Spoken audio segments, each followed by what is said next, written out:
Hello and bonjour, I am Sarah Bukhari and you're watching Power Dilemmas here at TAC TV. Folks, LGBT communities have faced systemic and institutionalized marginalization for so many years, from domestic violence to homelessness to mental health. The problems have been multiple. However, Canada remains the best country in the world to give and protect the status of the LGBT communities. Charter of Canadian Rights and Freedom, Section 15, protects the communities of the LGBTQ. Today in our studios, we have a very knowledgeable guest who is also a chairman and a co-founder of LGBT Tory, Benjamin Ditcher.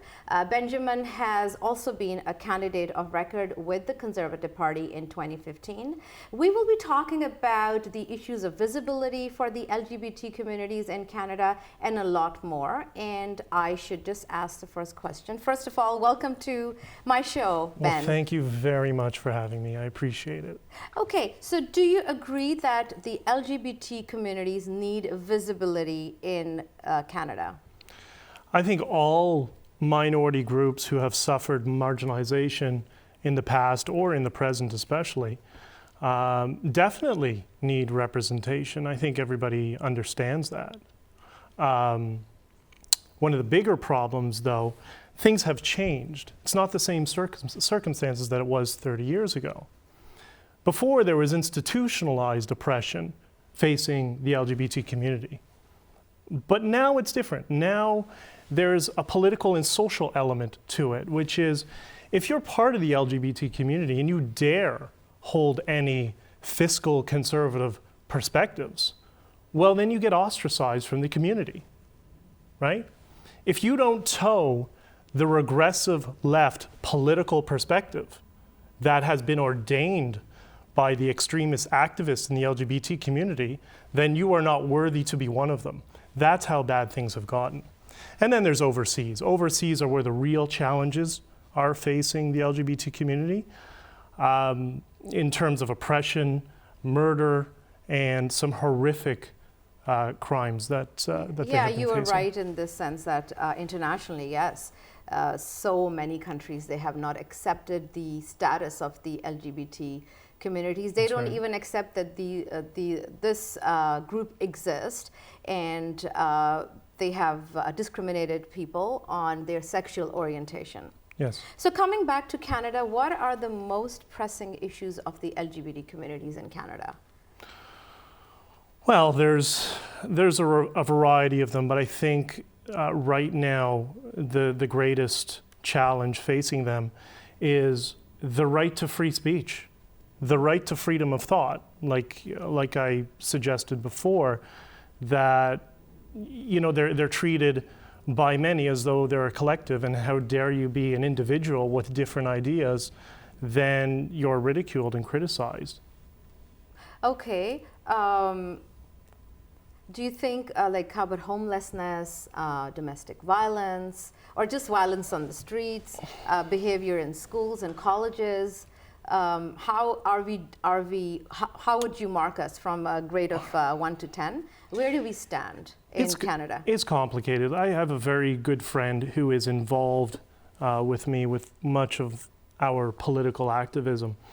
And what he does is he helps kids who are in their early 20s, late teens, who have discovered that they're gay.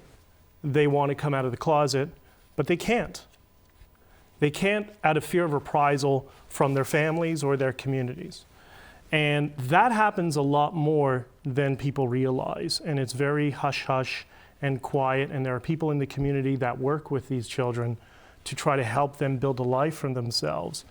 And some families are very accepting of children when they come out, but others are really not, and there can be some severe penalties if children come out openly. So that's one of the very big problems that has continually been happening to the LGBT community. So how would you rate it? Our school system, education system is inclusive, it's opening up I to think it's the LGBT community? I think it's definitely far more inclusive and open than it's ever been. I don't think there's any doubt about that. Are there challenges? Are there things that need to improve? There always are, but I think in general, the institutions of Canada and the province of Ontario have been very open and inclusive and doing all their best to try to level the playing field. Okay, let's turn the pages of history and see the efforts behind legalizing gay marriage. Just elaborate on that. The efforts, the momentum, the mobilization behind getting legalizing gay marriage. Well, I think that that goes well beyond that. When first it was, just the right to walk down the street and hold hands together.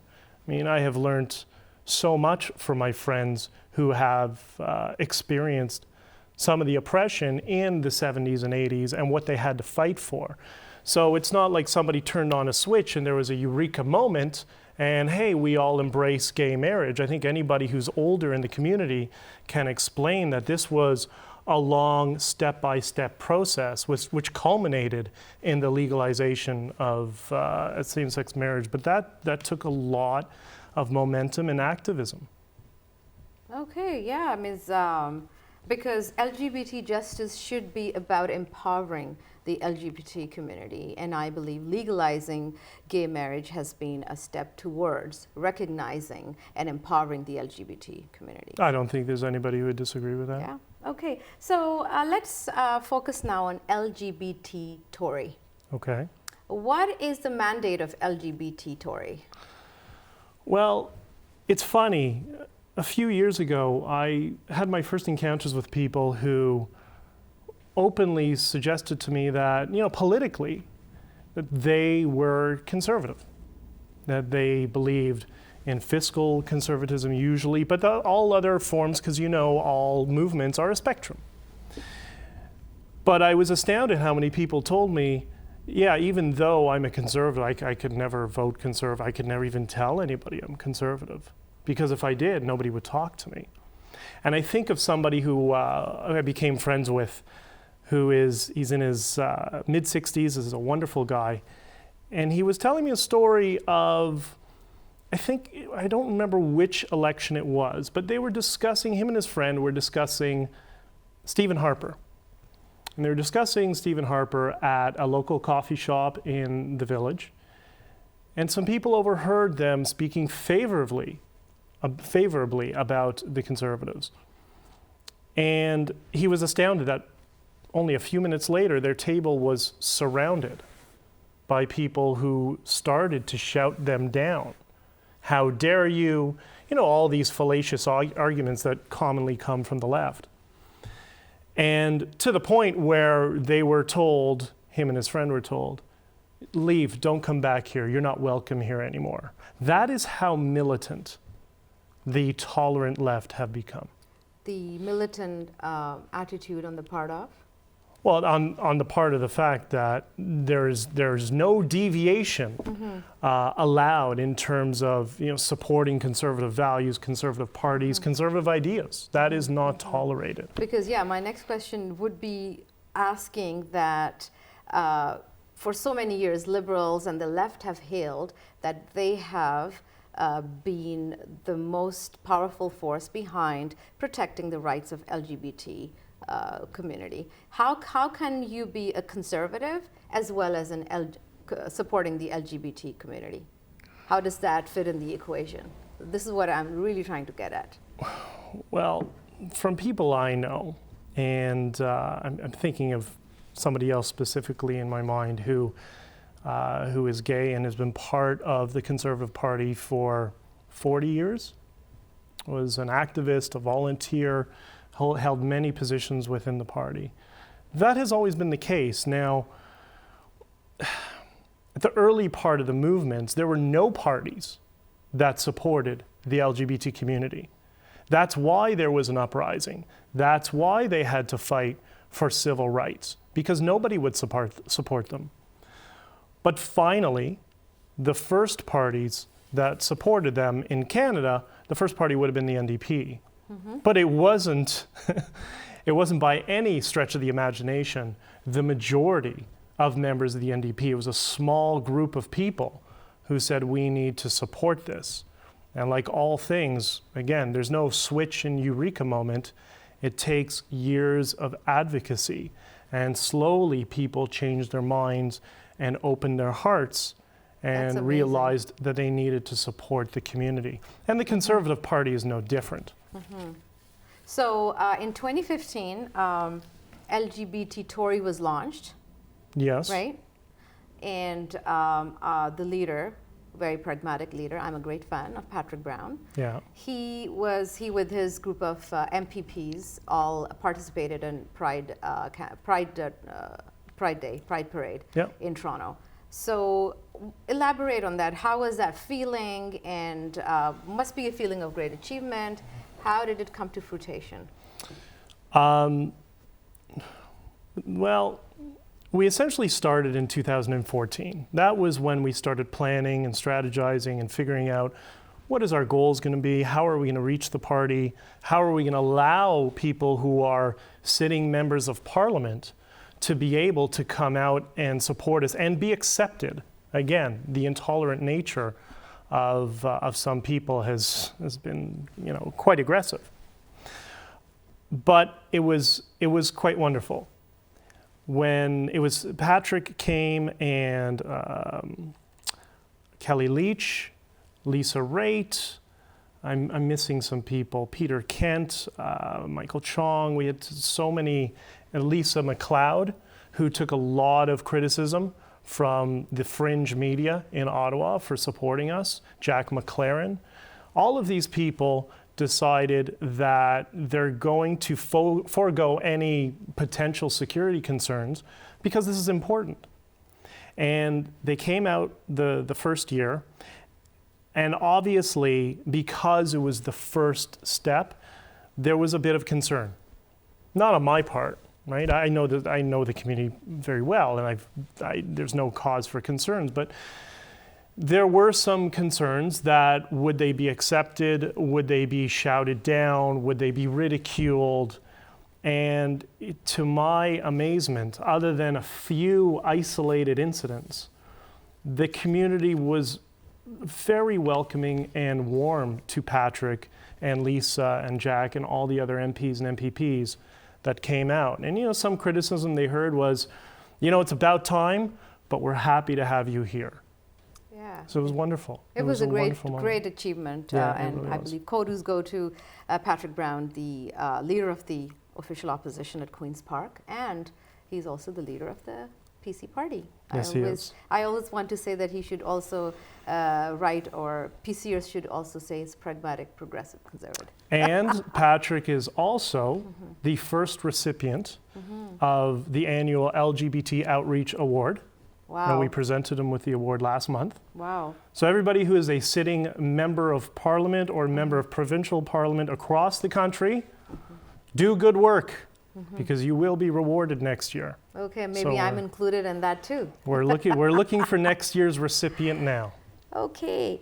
So we talked about how LGBT Tory started. What are you looking to achieve in future? What are the gaps you are ready to fill in?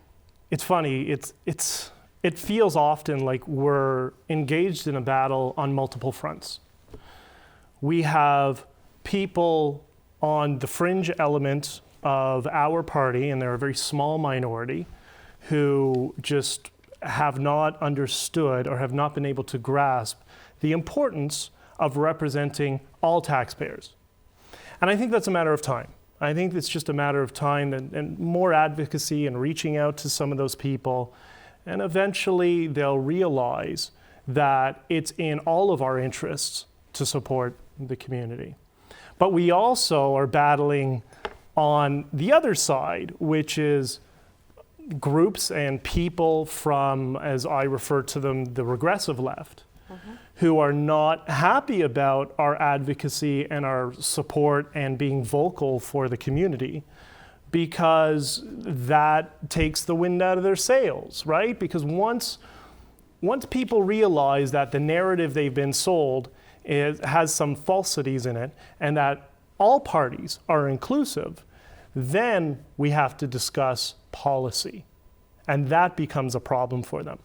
You know, Patrick at the flag raising ceremony for Pride, I give him a lot of credit. I really do. You know, like all people, you don't agree with everything. I don't agree with everything with my mother, but I love her. And I don't agree with 100% of things that Patrick has said, but we understand that diversity of opinion is a strength for us. And to his credit, he came to the flag raising ceremony and he said to everybody that was there, I know our party is late to the table, and I apologize for that. And there's nothing I can do about that now. However, everybody in this community has a home in the Progressive Conservative Party of Ontario. Mm-hmm. And it was amazing. Mm-hmm. It really was an amazing moment. Yeah. Wow. Let's take the discussion to media now. Do you think Canadian media is doing a good job in portraying the LGBT communities and their rights? Nope. I knew the answer is no. Well, you know my thoughts on corporate media nowadays. No, I think media's facing a lot of challenges today, and I definitely sympathize with some of those challenges. There's no question. But you know, the media's job, they seem to believe, is more and more about rabble-rousing than it is about actually covering legitimate advocacy and outreach, which is what it is. But, you know, in our case for LGBT Tory, I got to admit, the broader media has been pretty good to us. Even, you know, the most egregious left-wing media, they've been skeptical, which I understand that, but they've been fair, far more fair than I would have given them credit for before this. So yeah, Okay, folks, we are having an amazing, interesting discussion on LGBTQ communities in Canada and particularly the LGBT Tory. Let's take a quick break and we'll get back and we will start our interesting discussion with our friend Benjamin Ditcher.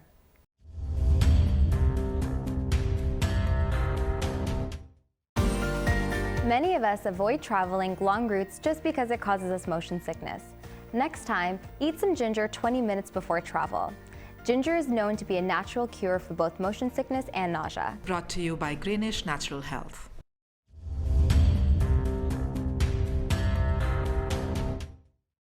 Welcome back, folks. You're watching Power Dilemmas with Sarah Bukhari here at TAG TV. We were talking about the LGBT community in Canada and particularly the LGBT Tory, and we have an amazing guest, Benjamin Ditcher, so let's get back to him. Welcome back. Thank you. I'm still happy to be here. Okay, good to hear. So Benjamin, from today, okay, where do you see LGBT Tory? What are the gaps you want to fill in? What is on the table? What is on the agenda for LGBT Tory? You want to know all the secrets, do you? Please spill the beans. Unfortunately, there's a lot of things that I can't disclose. Right now, we have a very busy agenda for both 2017 and 2018. We have people reaching out to us across the country, and more people are joining up and in support of LGBT Tory, becoming local activists in their particular cities and towns even. But there's a number of things we're going to be involved in. We have 2 elections coming up. We have the provincial election, the federal election, which are going to be very important for our brand of activism. So yeah, it's going to be quite busy. Okay. You're also interested in secular Islamism or secular Islamic ideology, how to ward off radicalized minds, how to ward off budding terrorism. What are your thoughts on that? Let's our viewers listen to your ideas. Well, I think there's a lot of media narrative that we're being sold on. Like all media narratives and identity politics, it puts groups of people into these collective brands, which is not only disingenuous, but it's not fair. It's just not fair. I look at the landscape of Muslims across the world, and they're very diverse. And the Muslim community, in my opinion, now this is my opinion, okay? I look at the Jewish community and the Muslim community share a common problem right now, which is the people who claim to speak for them don't speak for them. And this is due in a lot because of the media. The media decides. We go back to their job now is seen as rabble-rousing. How do you rabble-rouse? Well, you reach out to the most extreme elements and use that to paint groups, which is not fair. It's funny, I've met, last week I was I was at dinner with Jordan Peterson, and Dr. Zuhdi Jasser was there, who's a wonderful, wonderful person. And he gave this speech, which was absolutely amazing. And he was actually sitting beside me. And I said to them this, I said, from my perspective, I look at Judaism, for example, where you have various branches of Judaism. You have Reform, you have conservative Jews, you have religious Jews, and many sects amongst them. And all of those groups have chosen to cherry pick elements of their religion. That's what distinguishes them. And I said, from my perspective, how are Muslims any different? The Muslim community cherry picks, depending on how much into the faith that you are, cherry picks parts of the religion to adopt as their own and dismisses other parts. That's what we do as human beings. But I get frustrated when our media and our left-wing and more so regressive left politicians and political parties, I'll give you a hint, I'm not part of this party, always is conflating jihadists with Muslims. They're two different words because those two different words have different meanings. Our prime minister can't seem to figure that out. But any of us who have the most basic training in linguistics understands this. And I think it's very important that the Muslim community realizes that we need to distinguish ourselves from the extremists because the media and our politicians are not doing that. And Jasser said to me, Dr. Zuhdi Jasser said, I agree 100%. So it was a wonderful conversation with him. So what should the Muslim community do to create that separation in opinions about, oh, you're a Muslim, it means you're a jihadist? How to create the separation? Well, I think it's the exact opposite. It's, I'm a Muslim, I'm not a jihadist.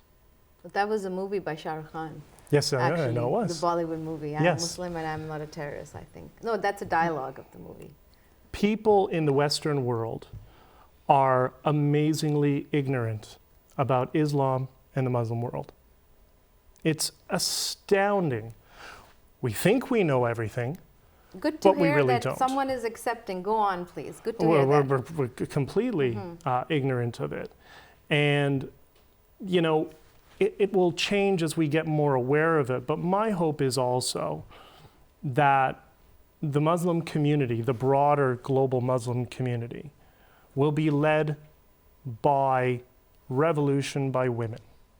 I think the world needs the next women's movement. And the next women's movement must emerge from that community. And I think it's a matter of time, but it will happen, where women will come together and realize we're no longer going to be the possession of extremists, and we're going to rise up together. I think that might be, because I already see the signs of it. I think we all do. Women in politics. That's very important. They have to have positions of power in order to change and reform. Yeah, because that's the greatest threat to extremism. Okay. It was such an amazing experience talking to you, Benjamin, and I hope you come again. Okay. And with this, folks, we have to accept that LGBT communities have been marginalized in Canada, and their situation in the rest of the countries is the worst. But to start accepting the fact that how LGBT communities have been treated is, I believe, the start of empowering the LGBT communities in Canada. Till next time, Sarah Bukhari will sign off from Power Dilemmas here at TAC TV. #1 multicultural channel. This is TAC TV.